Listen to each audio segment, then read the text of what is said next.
In today's scenario where the toxic work culture is the talk of the town, there is something that other employers can learn from.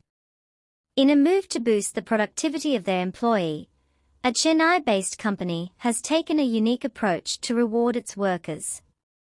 A company based in Chennai has rewarded its workers for their commitment and service. At the Sharing is Caring event, Team Detailing Solutions MD and founder Sridhar Kannan gifted his employees 28 cars and 29 bikes.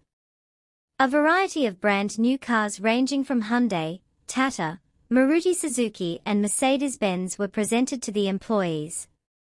To a query, he said the company would offer the car or bike with a ceiling amount.